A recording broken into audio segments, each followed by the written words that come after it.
psychologique, c'est un terme qui est très générique, très large. Ce qu'on va faire en fait, en termes de sommaire, c'est qu'on va déjà essayer de définir ce que c'est que les urgences psychologiques et essayer de mieux les comprendre.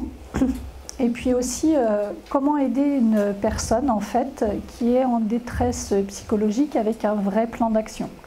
L'idée, c'était aussi de vous apporter des choses concrètes, voilà, pour que vous puissiez repartir avec un plan d'action. Alors, petite parenthèse, donc Catherine Châtelain-Pernoud, moi je suis formatrice de PNL ici au Centre Réactive et j'ai aussi un cabinet de thérapie brève sur Rumilly. Parallèlement à ça, j'ai travaillé pendant 15 ans en institution médico-sociale avec des enfants et des adultes porteurs de handicap intellectuel et psychique. Et la santé mentale m'a toujours beaucoup intéressée. Et je suis aujourd'hui secouriste en santé mentale. Donc je ne suis pas psychiatre, je ne suis pas psychologue, je suis là juste au titre de mon intérêt pour la santé mentale. Et voilà, et je forme des gens aux premiers soins en santé mentale. Voilà. Donc ça, c'était important de le dire. Donc ça ne va pas être une conférence de psychopathologie. On n'est pas là. Ce que je vais vous donner comme information va plutôt être des éléments concrets et probants d'une formation qui se veut, d'une intervention qui se veut plutôt une intervention civique sur comment, en tant que simplement citoyen, nous pouvons avoir des connaissances pour intervenir en cas de troubles psychologiques chez une personne. On va essayer aussi de distinguer un peu ce qui tient du post-psychologique post-traumatique et puis ce qui tient du trouble plus psychique, parce que ces deux notions-là font partie de la santé mentale. Donc ça, c'était important que je vous redise ça. Et puis, peut-être pour commencer, quelques chiffres. Ce sont des chiffres de la Direction de la recherche, des études et de l'évolution des statistiques qui datent de 2022 en France. 16% de la population âgée de plus de 16 ans sont concernés par des troubles anxieux ou dépressifs. 4% de la population est concernée par des troubles alimentaires. Une personne sur 5 a eu besoin d'aide pour des raisons psychologiques en une année, soit 13 millions de personnes. Près d'une personne sur 10 déclare avoir reçu un diagnostic de troubles psychiatriques, psychologiques, psychiques ou d'addiction auprès d'un médecin. Et une personne sur 100 en France souffre de troubles schizophréniques ou bipolaires. Je trouvais que c'était intéressant. Entrez, je vous en prie, bonjour, installez-vous. Je trouve que c'était intéressant de commencer par ces chiffres qui vous donnent l'importance de l'impact de ces troubles sur la population. Donc, effectivement, eh bien, l'idée c'est que l'urgence, elle n'est pas toujours liée en fait au danger corporel, mais aussi ce qu'on appelle au malaise de l'âme. Et la bonne nouvelle, c'est que l'écoute et la parole peuvent parfois aussi sauver des vies. Pour aider une personne, pour sauver des vies, vous connaissez certainement je sais pas, le massage cardiaque ou la position latérale de sécurité quand il y a des dommages corporels. Pardon. Par contre, nous ne sommes pas éduqués, habitués à accompagner en fait des troubles psychologiques. Pourtant, autour de nous, nous connaissons tous un voisin qui souffre de troubles anxieux généralisés, quelqu'un de notre famille qui souffre de dépression, dans notre entourage, un jeune qui a fait une tentative de suicide, ou quelqu'un qui s'automutile, Voilà, ça fait quand même partie de notre environnement régulier. Et pourtant, nous sommes parfois bien démunis et maladroits pour intervenir et donner de l'aide à ces personnes. Donc cette discussion et cette présentation, elle se veut vraiment sous le thème d'un acte civique. Et tout comme effectivement on peut se former maintenant au premier secours, eh bien on peut aussi se former aux premiers soins en santé mentale. C'est ce que je vous propose de dérouler un petit peu là avec ce plan d'action aujourd'hui. Du coup, ça va valoir le coup de redéfinir ce que c'est qu'une urgence psychologique. PSSM France le décrit comme ça. C'est un état critique de tension interne qui peut venir de différentes sources. Un choc émotionnel, une situation de conflit ou effectivement une affection psychiatrique. Ce qu'il définit, c'est qu'il peut être dangereux et parfois jusqu'à la limite du pathologique. À chaque fois, il va y avoir une altération de l'état mental, de l'état émotionnel et de l'état psychologique. S'il n'est pas traité suffisamment tôt, il va pouvoir se transformer en trouble psychique sévère. C'est important de comprendre que plus les personnes tardent à obtenir de l'aide, plus le processus de rétablissement va être difficile.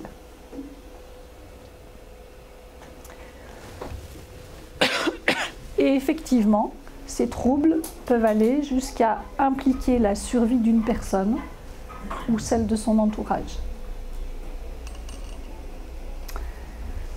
Pour mieux comprendre ces troubles, ça va être important de comprendre les différents facteurs.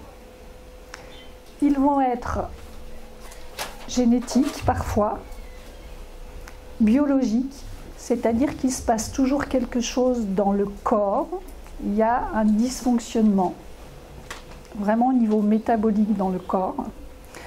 Il y a des facteurs environnementaux, là où j'ai grandi, la stabilité émotionnelle de ma famille, l'état de maltraitance ou de bientraitance que je peux avoir vécu.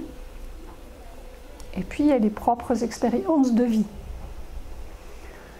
Effectivement, si j'ai vécu des traumatismes dans mon enfance, de violence, de séparation ou autre, ça peut influer sur ma capacité à réagir en cas de choc. L'impact, il est multiple. Le trouble psychologique, il va toujours impacter la façon de penser, il va impacter le corps, il va impacter le système émotionnel et il va impacter les comportements. Je reste volontairement un peu généraliste sans donner d'exemples très concrets, on y viendra peu à peu. L'idée, c'est de pouvoir pour l'instant vous présenter en même temps les troubles psychologiques et les troubles psychiques un peu sur de même nature, si vous voulez, puisque en fait, le plan d'action et d'aide qu'on peut mettre en place auprès d'une personne, soit qui souffre de troubles psychologiques liés à quelque chose de post-traumatique, soit qui souffre d'une affection psychique liée plutôt à une maladie mentale, eh bien en fait, la posture et le plan d'action va se retrouver à peu près le même pour nous en tant que personnes civiles. Et puis bien sûr, eh bien, ce qu'on va retrouver, c'est que ces troubles, entre les facteurs et l'impact, eh bien, l'altération, elle va se retrouver sur la capacité à travailler, sur la capacité à effectuer des activités, des gestes de la vie quotidienne qui vont devenir difficiles, soit impossibles. Et puis surtout, et aussi, elles vont impacter et altérer la qualité de relation avec l'entourage, voire des fois rendre impossible les relations sociales suivant certains troubles. Vous avez le droit de m'arrêter et de poser des questions. Hein. On parle d'un truc qui est un peu pas très cool, hein, donc voilà. N'hésitez pas en tout cas si vous avez des questions à m'interrompre pour poser vos questions. Moi j'ai une question. Oui. Quand on ne connaît pas les troubles, comme vous dites, par rapport à l'enfance, oui. Que c'est trop noir et qu'après, adulte, on doit travailler dessus. Comment on est censé faire ça? Alors, peut-être que la suite va un petit peu répondre à votre question. Il n'y a pas qu'une solution magique. Et effectivement, ce que vous me dites, si vous me permettez de le restituer, c'est que parfois les traumatismes de nos enfants, de notre enfance, ont été tellement forts que notre mécanisme de survie les a occultés.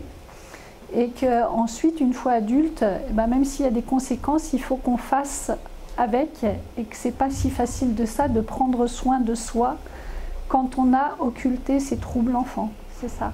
Ok. Après, vous n'allez pas trouver ici un cours de psychopathologie. Ce n'est pas le lieu de cette conférence. Je ne vais pas prendre ici le temps et le soin de dérouler les différentes maladies, les différents troubles, leurs manifestations, parce que sinon vous pensez bien qu'une heure n'y suffirait pas. L'idée, c'est plutôt de vous donner des clés d'intervention et de compréhension avec un plan d'action qui correspond vraiment, qui est accessible à tous et qui peut parfois effectivement être très utile et sauver des vies. Qu'est-ce qui se passe en fait en cas de crise psychologique? Eh bien, effectivement, il y a des parties du cerveau qui sont submergées et les capacités de défense qui habituellement peuvent se mettre en mouvement, là, en fait, vont être altérées et ne vont pas être suffisantes. Et ça va être un peu le chaos biologique qui va être répercuté dans le corps. On verra tout à l'heure les manifestations, hein, les causes et les conséquences et les manifestations de ces troubles. Donc, oui, entrez. Au revoir. C'était juste pour me dire au revoir. C'est trop mignon.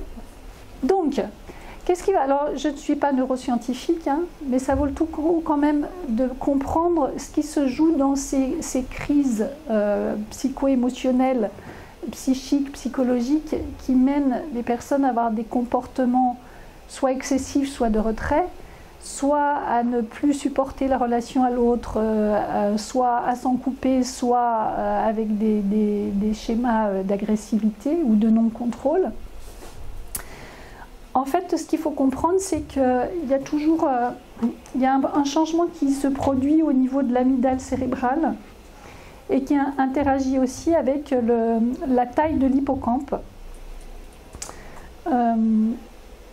et des circuits cérébraux qui entraînent en fait une augmentation électrique de l'activité électrique entre l'hippocampe et l'amygdale et qui remonte sur le cortex frontal. Et quand on voit à quoi correspondent ces trois fonctions dans notre cerveau, on comprend en fait que ça puisse créer des dysfonctionnements, puisque l'hippocampe va réguler l'humeur, la possibilité d'acquérir des connaissances. C'est aussi la glande du cerveau qui va permettre la mémorisation et la concentration. L'amygdale, elle, va être plutôt régulateur d'émotions. Elle va réguler la notion de la peur en particulier, la réaction de survie, et puis elle va aussi faire appel à la mémoire émotionnelle. Et puis, bien, il y a le cortex préfrontal, lui, qui va intervenir avec la mémoire à court terme, la prise de décision, la planification, la prise d'initiative. Et on comprend rapidement que si ces trois zones du cerveau sont bouleversées et sont dysfonctionnelles dans leur relation à trois, quand il arrive un trouble psychique ou psychologique, eh bien effectivement les dysfonctionnements vont être importants. Oui. Excusez-moi, juste pour éclaircir, la différence que vous faites entre les troubles psychiques Et les troubles psychologiques, c'est-à-dire psychiques, ça viendrait d'une maladie, d'un truc qui serait au départ physique? Oui, c'est bien là la difficulté. Pour moi, un trouble psychologique, c'est vraiment une situation de crise qui est plutôt ponctuelle et qui va intervenir après un choc post-traumatique. Il peut être ponctuel et très court, et il peut devenir répétitif et très envahissant. Et il peut se transformer en trouble psychique. Voilà, ça va? Oui, c'est intéressant de préciser. Et puis parfois arrivent des troubles psychiques sans forcément qu'il y ait un trouble, un post-trauma quelque part.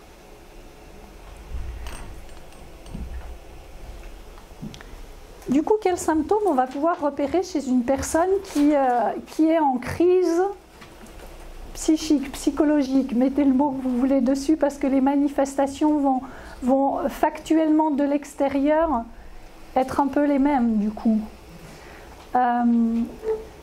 Vous allez voir que, j'allais dire, il va y avoir deux façons d'aborder.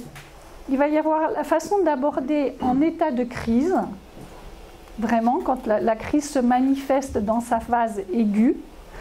Et puis il y a une autre possibilité aussi, c'est d'accompagner des gens qui ont des troubles psychologiques beaucoup plus chroniques. Donc du coup, si vous voulez, le plan d'action que je vous propose, il va être utile dans les deux cas, même si il va y avoir des petites subtilités et qu'on va pouvoir l'utiliser d'une façon ou d'une autre, mais en tout cas, dans une crise aiguë et dans un état chronique, ce que je vous propose qui tient d'une posture et qui tient de connaissance et d'écoute, d'attention, de forme de ce qu'on va pouvoir dire, va pouvoir être utilisé, que ce soit dans la phase aiguë ou dans la phase chronique si les symptômes deviennent chroniques. Les symptômes, en fait, ils vont se manifester de différentes façons, on l'a vu, hein, dans le système de pensée, dans les émotions, dans le corps, dans les relations. Et très factuellement, comment ça va se passer? Eh bien, la personne qui va être en crise, elle va pouvoir avoir soit l'un, soit plusieurs de ces symptômes, voire tous. C'est-à-dire qu'elle va pouvoir avoir au niveau du mode de pensée un évitement de penser aux personnes qui étaient là quand le traumatisme est arrivé, un évitement de choses qu'elle pourrait faire qu'elle ne veut même pas imaginer faire, et elle va éviter de penser aux endroits ou aux situations où elle a vécu le traumatisme. On va appeler ça, en fait, elle va se dissocier. Elle va faire comme si ce n'était pas elle qui avait vécu ça, c'est un mécanisme de défense. Il peut y avoir effectivement des palpitations, des suées, une respiration rapide, hein, des angoisses. La personne, par exemple, va sursauter au moindre bruit. Moi, j'ai travaillé dans le milieu scolaire, j'ai accueilli des enfants dans une classe juste après le conflit au Kosovo et en Yougoslavie, il y a quelques années. Eh bien, effectivement, j'avais 2 frères et sœurs de 7 et 8 ans. Dès qu'il y avait un bruit de moteur qui pétaradait, ou voilà, je savais que leur journée d'école était terminée, puisque leur seule façon de se protéger, c'était de se cacher sous une table, et on arrivait très très difficilement à les déloger sous la table. Il va y avoir une hypervigilance. Ce mécanisme de niveau de vigilance, de peur qu'on a tous installé entre nous et en nous, qui nous est utile, eh bien, en fait, c'est comme si vous alliez monter le bouton du volume jusqu'au max, et du coup, le moindre indicateur dans l'environnement va déclencher des réactions qui vont être disproportionnées par rapport à la réalité de ce qui se passe. Bien évidemment, il y a des troubles du sommeil, des insomnies qui peuvent se manifester, des dépressions. Ça peut aller jusqu'aux idées suicidaires, ça peut aller jusqu'aux hallucinations. Et puis parfois ça peut déclencher effectivement et installer de façon plus latente un sentiment de menace permanente, des fois de nombreuses années après. Et puis il y aura la manifestation aussi de souvenirs vifs qui viennent sous forme de flashbacks, de cauchemars, de bruits, d'odeurs, de sensations physiques fortes, et qui vont être toujours déclenchés par quelque chose qui tient des sens et qui va venir de l'environnement, et encore une fois qui va venir déclencher un système de résistance et de mise en alerte qui va être disproportionné. Donc voilà pour les symptômes. Est-ce que vous avez des questions? Oui. On est carrément dans les symptômes d'une crise d'angoisse. Alors on est dans des symptômes de plein de choses différentes. On peut être dans des symptômes effectivement d'une crise d'angoisse, on peut être dans les symptômes d'une dépression, on peut être dans les symptômes des effets d'une addiction, on peut être dans les symptômes d'idées suicidaires. Ça ne tient pas que du trouble anxieux. Ça tient de plein d'autres choses qui ne tiennent pas forcément de ce qu'on appelle les troubles anxieux généralisés. Ça peut juste être simplement de la simple crise d'angoisse jusqu'à l'idée suicidaire, jusqu'au passage au suicide, à l'acte du suicide par exemple, mais qui vont se manifester par ces différents symptômes. D'où l'importance effectivement de savoir observer, détecter, et de pouvoir, par une présence, par une parole, par une indication de prise en charge, on le verra tout à l'heure, être utile à un certain moment. Moi j'ai une question sur là-dessus. Oui. Comment on fait pour les enlever de notre tête ces symptômes? Alors comment on fait pour les enlever de la tête? Ouais. C'est ça? Oui. Alors si j'étais en capacité de vous répondre avec 2-3 phrases là, je le ferais volontiers.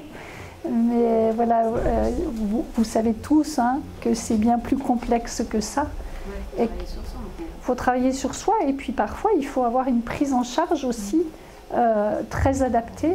Et pour les personnes qui sont impliquées et qui sont concernées par ces troubles-là, vous savez aussi qu'avoir un diagnostic précis sur porter un nom précis sur quelque chose qui dysfonctionne, qui peut être manifesté par tous ces symptômes, en fait, ça peut être très long, parce que c'est complexe, c'est complexe. Donc, j'aimerais vraiment pouvoir vous donner une réponse. Malheureusement, cette réponse, je ne l'ai pas. Voilà. Si ce n'est comme... Je ne la connais pas. Voilà. Sachant qu'effectivement, oui, vous le dites vous-même, il y a un travail de connaissance de soi-même pour comprendre ses mécanismes et ses propres limites. Et après, il y a plusieurs façons de se faire accompagner. En tout cas, parfois, bien évidemment qu'un professionnel de santé est la meilleure personne qui va pouvoir, sur du long terme, pouvoir faire en sorte que la personne elle puisse vivre le mieux possible avec la manifestation de ses troubles, s'il n'est pas facile de les faire disparaître complètement. Les conséquences de ces troubles, en fait, eh bien, vous allez les retrouver là, en fait, pour répondre à votre question. Voilà. Ils vont être un peu catégorisés, suivant les symptômes, suivant l'histoire de la personne, suivant les manifestations, suivant, j'allais dire, son histoire de vie, suivant son hérédité génétique, suivant. En tout cas, effectivement, qu'est-ce qu'on va retrouver? On va retrouver les troubles anxieux qui vont de la crise d'angoisse à la crise de panique, à la crise de tétanie, qui vont être, j'allais dire, codifiés sous le terme de troubles d'anxiété généralisée. On va avoir aussi les troubles dépressifs, où là, il y a un diagnostic de dépression, voilà, qui est au-delà de la déprime passagère, avec un diagnostic de dépression qui va être posé par un médecin.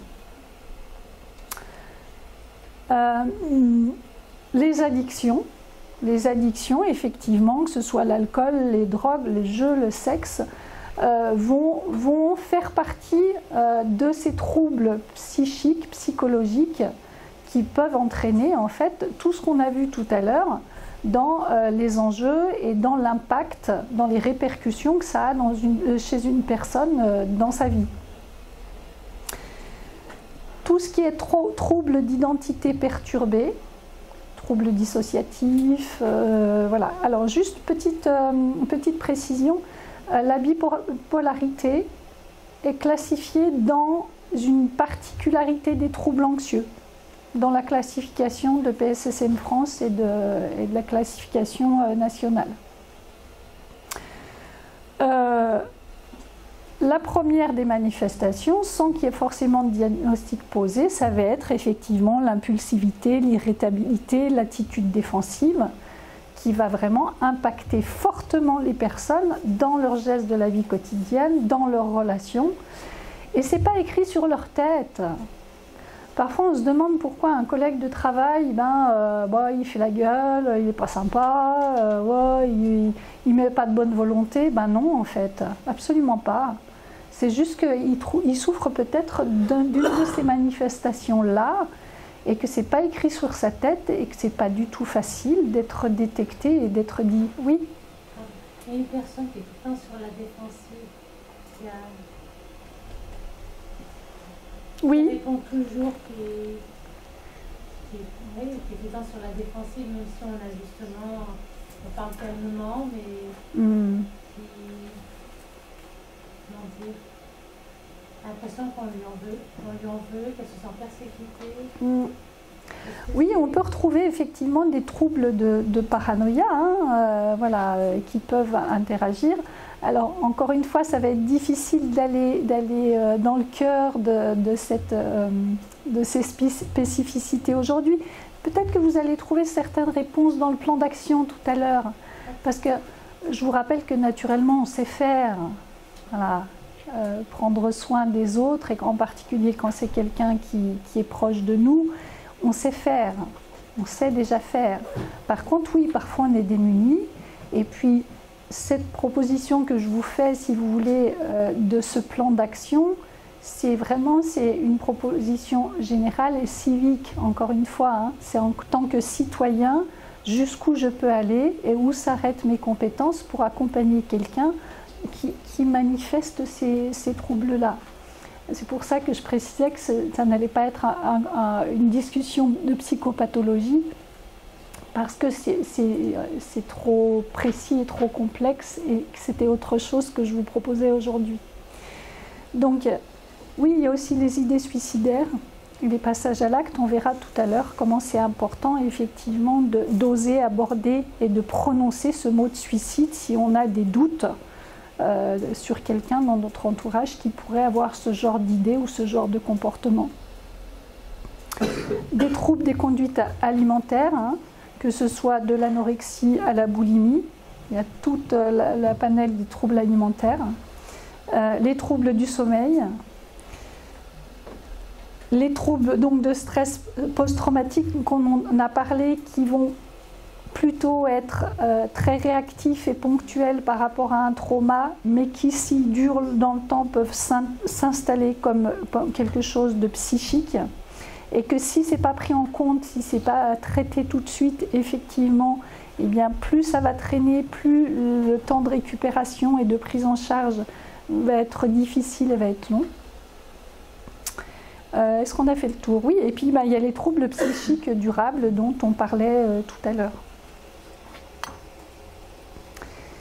Alors, du coup, c'est ce que je vous disais, en tant que citoyen, comment déjà on peut se positionner, quelle posture on peut avoir auprès de personnes qui souffrent de troubles psychologiques. Je crois que le pire de tout serait de ne faire comme s'il ne se passait rien.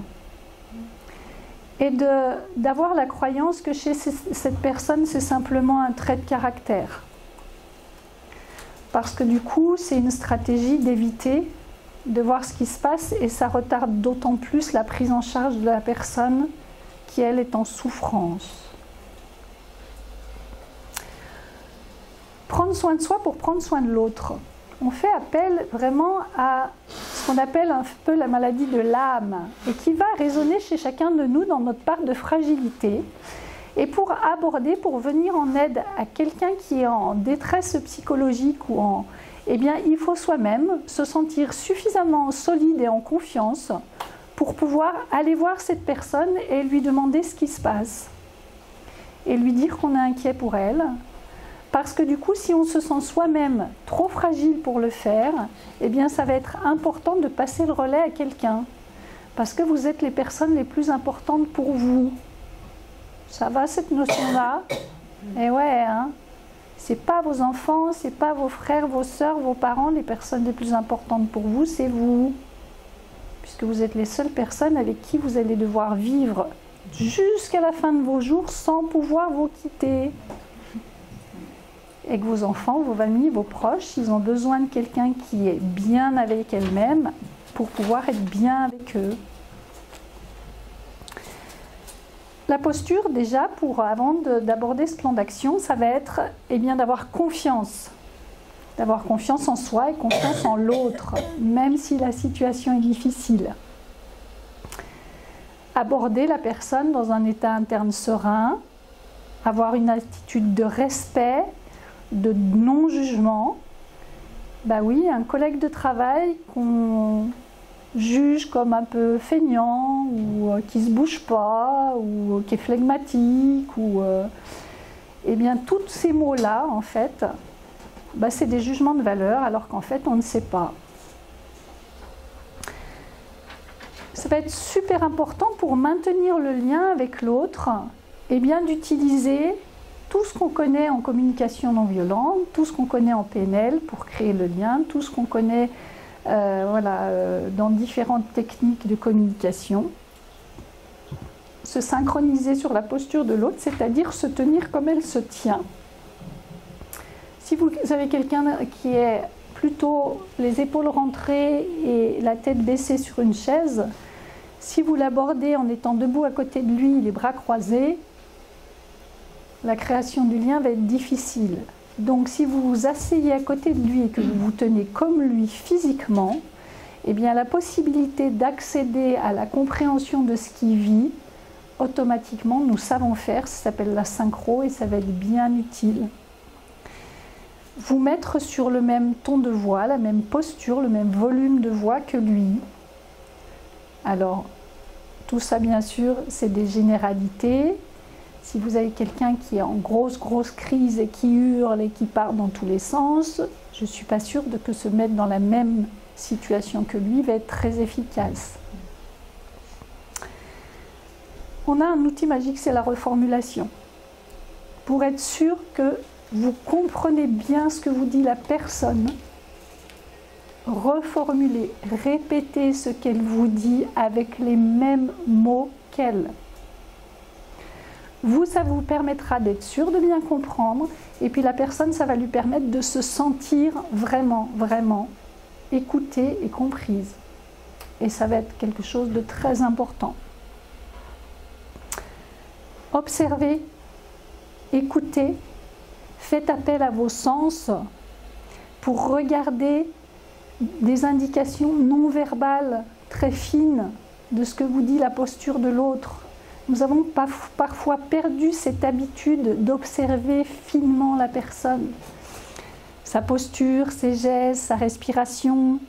Écouter les mots, laisser des temps de silence quand il y en a besoin. Et puis souvent on me dit, en fait, moi je fais tout ce que je peux et ça ne change rien. Alors oui, des fois on a des limites, ça ne change rien. Et en même temps, parfois, on fait toujours plus de la même chose en espérant avoir un résultat différent. Et en fait, ça ne fonctionne pas. Donc, si vous avez, avec une personne de votre entourage qui souffre de troubles comme ça, essayez plusieurs fois la même chose et ça ne fonctionne pas, arrêtez de le faire. Essayez autre chose. Ok ? Alors, c'est vite dit, je suis bien d'accord. Et en même temps, ça vaut le coup de changer un peu de... Donc le voici, notre plan d'action. La première, c'est approcher la personne, évaluer sa situation. C'est-à-dire que nous avons un devoir civique d'approcher les personnes qui sont en difficulté, que ce soit les personnes sous addiction, que ce soit les personnes dépressives, anxieuses, bipolaires, voilà. En tout cas, quand il y a une détresse psychologique, que ce soit dans la rue, dans la famille, chez les amis, que ce soit une conduite addictive, eh bien effectivement, nous avons un devoir civique d'approcher la personne et d'évaluer sa situation. Et tout ce qu'on a, les indications qu'on a données sur la posture, la diapo d'avant, eh bien en fait, elles vont nous servir aussi à pouvoir évaluer la situation. Parce que c'est très clair, hein, si effectivement on est démuni et qu'il y a une urgence de sécurité vitale, soit pour la personne, soit pour l'entourage, qu'est-ce que vous faites ? On pousse de la montagne. Vous le poussez dans le précipice, c'est ça. Oui, on appelle qui ? On appelle Quel numéro ? le SAMU. On appelle le SAMU. C'est très clair. Je vous rappelle qu'on est dans de l'urgence psychologique. Si vous avez un accidenté de la route, qui a une fracture ouverte et qui pisse le sang, vous allez faire quoi, naturellement ? Ben, vous allez appeler le SAMU. Ben, là, c'est exactement pareil, en fait. Et si la personne ne veut pas ? Eh bien, justement, c'est là qu'intervient notre responsabilité. C'est pour ça que nous allons déclencher les secours à partir du moment où on évalue que la détresse dans laquelle la personne est une atteinte à sa propre sécurité et à la sécurité des gens qui sont là ou à la sécurité des gens autour. Et si on se trompe ? Et si on se trompe de quoi ?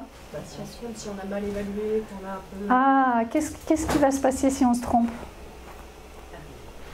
C'est la SAMU qui décide si elle vient ou pas, de toute façon. Oui, Voilà. déjà vous allez avoir une personne au téléphone qui va vous questionner, qui va évaluer l'état de gravité et vous allez décrire des faits. Vous allez décrire ce que vous voyez, ce que la personne fait, ce que la personne dit. Parce qu'effectivement, il faut être aussi en lien avec sa propre trouille. Et bien évidemment, les services de soins, ils ont aussi l'habitude de questionner, ils ont appris à cadrer le questionnement pour récupérer des bonnes informations, soit pour intervenir, soit pour vous donner la conduite à tenir, pour ne pas laisser cette personne en état de détresse. Écouter sans porter de jugement, pas si facile, hein ? Développer son empathie, essayer de comprendre vraiment ce que dit l'autre sans jugement. Ça, c'est pas facile. Rassurer. Une personne en détresse a besoin d'être rassurée. Inciter à obtenir de l'aide d'un professionnel. Et puis, encourager la recherche de solutions. Alors, je reviens à la première. Approcher la personne, évaluer sa situation, l'inviter à parler. Organisez vos idées avant de savoir ce que vous allez lui dire le plus possible. Ok ? Respirez un grand coup, prenez 30 secondes ou 10 ou 20 pour vous, pour être dans un état interne qui va vous permettre d'avoir une idée de comment vous allez aborder cette personne et qu'est-ce que vous allez lui dire. Ok ? Dites à cette personne que vous êtes inquiète à son sujet. Dites-lui, partagez votre inquiétude. Je suis inquiète pour toi. Que ce soit un choc post-trauma, un état de crise psychique ou du chronique, la personne est tout à fait capable d'entendre que vous vous inquiétez pour elle. De toute façon, elle le sent. Par contre, si vous lui dites, eh bien, c'est bien plus aidant pour elle. Et faites-le sans incriminer personne.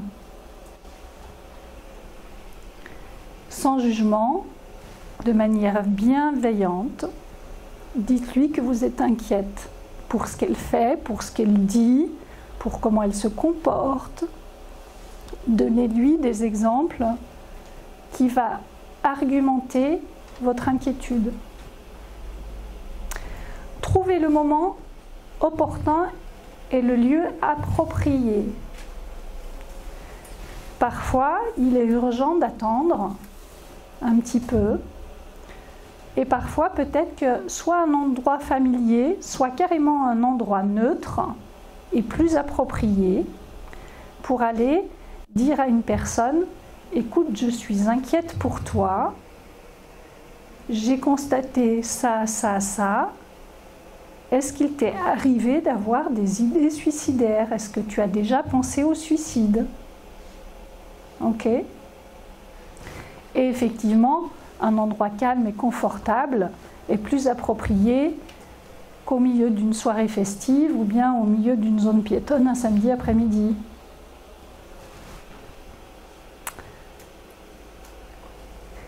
Et c'est intéressant, on en a déjà parlé, hein, la conférence d'avant, de demander à la personne comment ça va. Donc on a révisé l'origine du comment ça va, vous la connaissez tous? Oui, c'est comment on va à la selle le matin. Hein.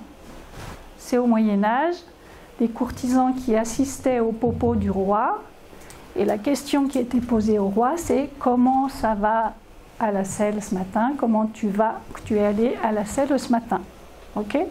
Donc on va se calmer maintenant qu'on sait ça, on va se calmer avec le comment ça va, parce que des fois on l'entend 10-15 fois par jour, ça va très bien, merci, tout s'est bien passé ce matin pour moi. Interrogez les personnes sur ce qu'elles ressentent. Je suis inquiète pour toi, qu'est-ce que tu ressens? Puisque tous ces troubles, ils sont liés à quelque chose que les personnes ressentent à l'intérieur d'elles. C'est les blessures de l'âme, si vous me permettez cette expression. D'accord? Donc le comment ça va, bah oui, il fait beau aujourd'hui, c'est une bonne façon de ne pas parler de ça, de s'esquiver. Alors que si vous dites à une personne, je suis inquiète pour toi, et est-ce que tu peux vraiment, avec beaucoup de bienveillance, m'expliquer ce que tu ressens pour que je comprenne mieux ce qui se passe pour toi? Ça va, cette premier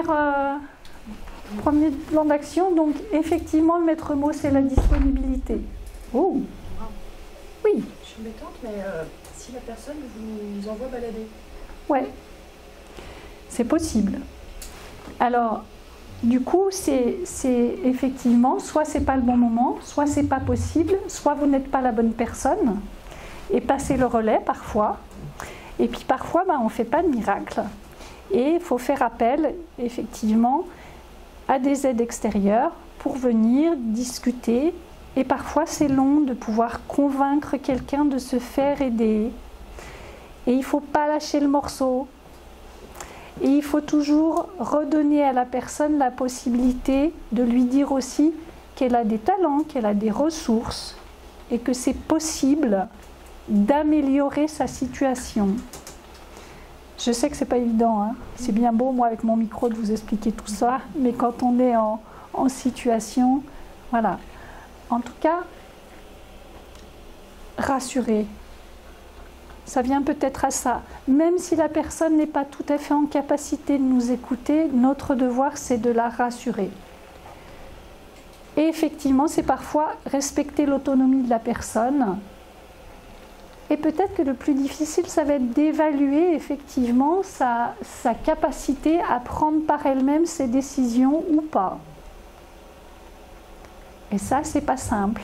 Et que parfois, ça vaut le coup de s'entourer d'autres personnes pour aller vérifier si cette personne est capable de prendre ses décisions par elle-même ou pas.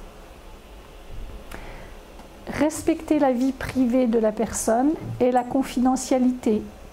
Si vous lui assurez que la discussion que vous avez avec elle restera entre vous, que vous lui parlez de votre inquiétude, que vous lui demandez ce qu'elle ressent, eh bien vous aurez bien plus de chances qu'elle puisse en faire quelque chose, cette personne. S'il vous plaît. Oui. Je pense qu'il est important de dire à la personne que c'est confidentiel, mais selon moi, il faut lui dire, mais si vraiment il y a quelque chose qui peut être dangereux pour toi, je me sentirais dans l'obligation d'en parler. Parce que si on le fait en lui en disant, en lui ayant dit avant que c'était confidentiel, il y a une trahison. Tout à fait. Oui, alors c'est encore une fois difficile d'apporter des généralités parce que chaque personne est différente et chaque cas est différent. Et vous avez raison. D'où effectivement, il va être super important d'évaluer la capacité de la personne à comprendre et à prendre les bonnes décisions pour elle.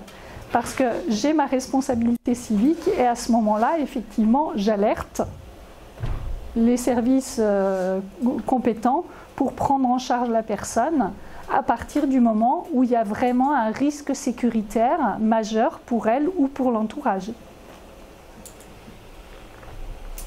Et trop souvent, effectivement, on entend dans les médias des drames, tout simplement parce que civiquement, que ce soit à l'école, que ce soit dans une entreprise, que ce soit, eh bien, une fois que le drame est arrivé, tout le monde se dit « Ah bah si on avait su, on aurait peut-être réagi autrement, réagi plus tôt, on aurait peut-être fait quelque chose bien plus tôt et la personne, on n'en serait pas là, quoi. » C'est ça, c'est aussi remettre ça sous notre propre responsabilité.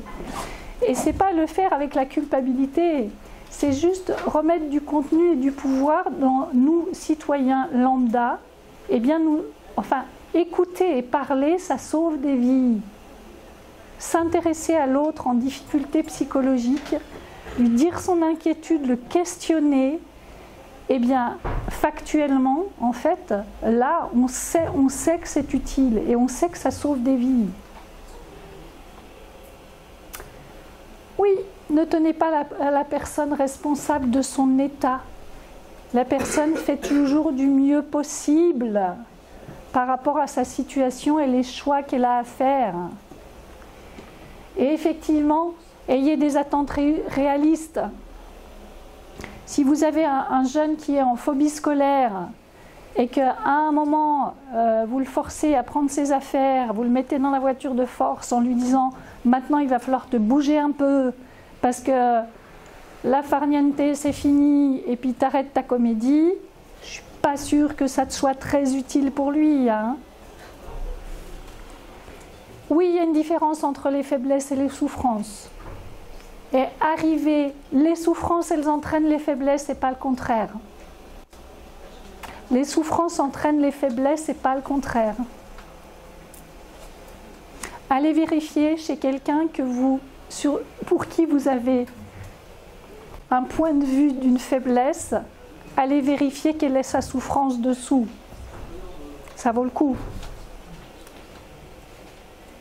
Rassurer la personne sur le fait qu'une amélioration est toujours possible.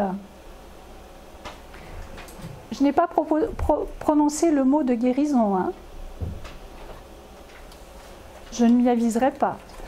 Par contre, si vous avez une posture bienveillante, si vous vous intéressez à la personne, si vous lui dites votre inquiétude, si vous l'écoutez, si vous lui demandez ce qu'elle ressent, eh bien, effectivement, la personne va être rassurée et vous allez pouvoir la rassurer aussi sur le fait que son état, il est possible que ça s'améliore pour elle, que ce soit moins impactant, qu'il y ait moins de souffrance malgré tout ce qui se passe pour elle là, à ce moment-là. Donnez-lui des exemples de personnes autour de vous qui ont vécu des épreuves difficiles et puis après qui ont été mieux. On en a tous autour de nous, ça, des exemples comme ça. Offrez une aide pratico-pratique. Une personne qui est en difficulté dans les gestes de la vie quotidienne, qui ne se lave plus, qui ne fait plus le ménage chez elle, quelqu'un de dépressif par exemple.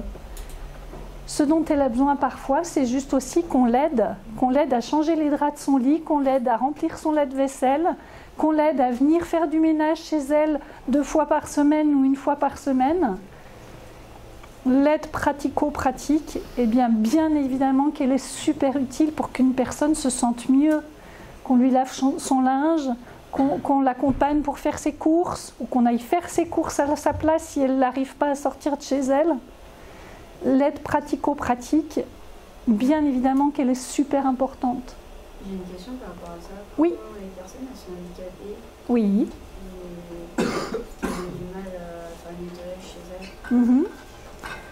Alors, ça dépend de quelle est leur situation et quelle est leur reconnaissance de handicap. Parce qu'effectivement, suivant où elles en sont, soit c'est les amis, la famille qui prennent le relais, et puis si après il y a une déclaration et une reconnaissance de handicap par la MDPH, la maison du handicap, eh bien cette personne elle va pouvoir avoir des aides qui sont mises en place pour avoir une aide pratique. Inciter la personne à obtenir de l'aide d'un professionnel. Les professionnels, c'est très clair, c'est les médecins généralistes, c'est le premier interlocuteur. Les psychologues, les cliniciens, les psychiatres, les infirmiers psychiatriques, les ergos, les kinés, les travailleurs sociaux, les assistants ou référents de parcours, dans certains parcours de soins qui sont plus liés à des affections psychiques. Discutez avec la personne sur les possibilités de se faire aider. Revenez-y si la personne ne veut pas, elle ne veut pas toujours du premier coup. Renseignez-vous sur les solutions qui existent. Présentez-lui. Proposez-lui de l'aide pour éventuellement l'aider à faire ces démarches, pour trouver des solutions, trouver les bons professionnels. Peut-être parfois il faut en rencontrer un ou deux pour être plus à l'aise, pour sentir qu'il y a une accroche et pouvoir commencer à évoluer. Encourager une personne à ne pas renoncer à un accompagnement si un jour c'est pas top ou si la personne qu'elle était voir c'est pas top. Comprenez aussi chez cette personne la raison d'un refus, parce que parfois c'est le coût, parfois c'est la peur de ne pas être comprise, la peur d'être jugée. Mais des fois il n'y a pas... Enfin, excusez-moi, oui, je vous en prie. On n'obtient pas de l'aide d'un professionnel. Parce que je suis d'accord, c'est compliqué. J'ai trouvé des solutions qui n'étaient pas liées. Ces solutions-là ne marchaient pas. C'est pour ça que, en fait, c'est intéressant aussi, et c'est le 5e point, c'est d'encourager la recherche de solutions alternatives. Parce qu'on connaît aussi la déficience de l'accompagnement psychiatrique et psychique en France. Et effectivement, essayez de chercher les autres personnes qui pourraient apporter de l'aide, que ce soit la famille, les amis, les groupes de soutien. Laissez la personne choisir ce qu'elle préfère, ne choisissez pas pour elle en pensant que c'est bien pour elle qu'elle fasse ça. Parce qu'il faut lui laisser le maximum de responsabilité, de décision et d'autonomie à cette personne. Il y a aussi des stratégies d'auto-aide qui existent maintenant. Il y en a plein. Il y a tout ce qui est les sites internet, les podcasts, les lignes téléphoniques, le choix d'un référent. Suivant les spécificités, il existe vraiment beaucoup de choses que je vais avoir du mal à vous découler là maintenant. Et puis, il y a aussi les activités complémentaires. Il y a les techniques comportementales et cognitives. Il y a la relaxation, il y a les activités physiques ou créatrices. Il y a l'accompagnement du coaching de vie, tout simplement. Et c'est pour ça que c'est important aussi que ces alternatives, elles sont importantes. Oui. Il n'existe pas un numéro de téléphone d'urgence psy? Si, c'est le 3615, me semble-t-il. Je voulais vous le noter, et puis je ne l'ai pas fait. Je vous le retrouverai. Et puis surtout, je voudrais quand même, avant de terminer, juste encore quelques minutes, il y a encore en France une grande confusion entre le handicap intellectuel et le handicap psychologique et psychique. Le handicap intellectuel fait référence à une déficience de compétences intellectuelles et n'a rien à voir avec le handicap psychique et physique. Ça va? Il est fini le temps dans la classification des handicaps où on avait débile moyen, débile léger, débile profond. Hein? D'accord? Qu'est-ce que c'est le déficit? Le handicap intellectuel, c'est le déficit de compétences intellectuelles qui n'a rien à voir avec le handicap psychique ou psychologique. Ok? Oui, parfois, les personnes atteintes de déficientes intellectuelles peuvent avoir des troubles associés. Mais ce n'est pas le cas. Et effectivement, le degré de handicap qui peut se manifester au cours de troubles psychologiques peut être comparable à celui causé par une maladie physique. Et effectivement, le travail de déstigmatiser la maladie psychique et les troubles psychologiques, c'est vraiment une urgence majeure dans notre pays, parce que les gens qui souffrent, en plus de leur souffrance, sont condamnés à souvent être stigmatisés et souffrent de discrimination dans leur vie quotidienne, dans l'accès à l'emploi, dans l'accès aux soins. Et ça, je pense que j'avais vraiment envie de terminer là-dessus. Voilà, c'est ça. Effectivement, en fait, le handicap psychique, il concerne les changements d'humeur et de comportement, et le handicap mental, il concerne le fonctionnement intellectuel. Et les personnes qui souffrent de troubles psychiques sont bien plus souvent victimes que sources d'agression. Voilà, et ça me paraissait vraiment intéressant de terminer là-dessus.